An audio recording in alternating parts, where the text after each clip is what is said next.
Hello সবাইকে, আবার চলে এলাম একটি নতুন ভিডিও নিয়ে আপনাদের সাথে শেয়ার করার জন্য। তো আপনারা দেখতেই পাচ্ছেন যে আমার একটা ছোট গাছ থেকে কতগুলো ছোট ছোট চারা হয়েছে। এই গাছটির বয়স বেশি দিন হয়নি, মাত্র 6 মাস। এই 6 মাসের মধ্যে গাছটি কত চারা দিয়েছে দেখতেই পাচ্ছেন আপনারা।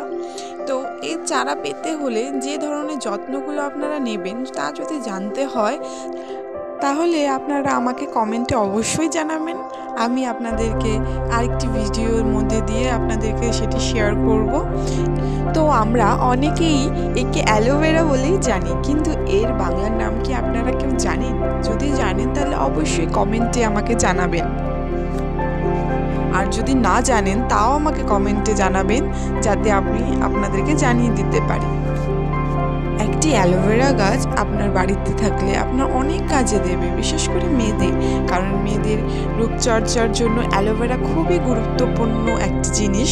এবং অ্যালোভেরা বিভিন্ন ওষুধের কাজও করে। এবং অ্যালোভেরা জেল যদি আপনি চুলে ব্যবহার করেন তাহলে চুল পড়া খুব শিগগিরই কমে যাবে এবং আপনার চুল সিল্কি করার জন্য আপনাকে সাহায্য করবে। তো এমনও অনেকেই আছে যারা অ্যালোভেরা কিনে আনে কিন্তু বাড়িতে লাগানোর পরে হয় না। তারা যদি কেউ থেকে থাকো তাহলে অবশ্যই আমাকে জানাও, তাহলে আমি আপনাদেরকে জানিয়ে দেব যে কিভাবে আপনারা গাছটি লাগাবেন। তো আমার গাছটি কেমন লাগলো অবশ্যই কিন্তু আমাকে জানাতে ভুলবেন না, প্লিজ কমেন্টে জানাবেন। এর পরের ভিডিওতে আমি অবশ্যই আপনাদেরকে জানাবো যে আমি অ্যালোভেরাতে কী কী প্রয়োগ করি। আজকের জন্য এতটুকুই, আবার আরেকটি ভিডিও নিয়ে খুব শিগগিরই চলে আসবো। তো আজকের জন্য এতটুকুই, সবাইকে টাটা।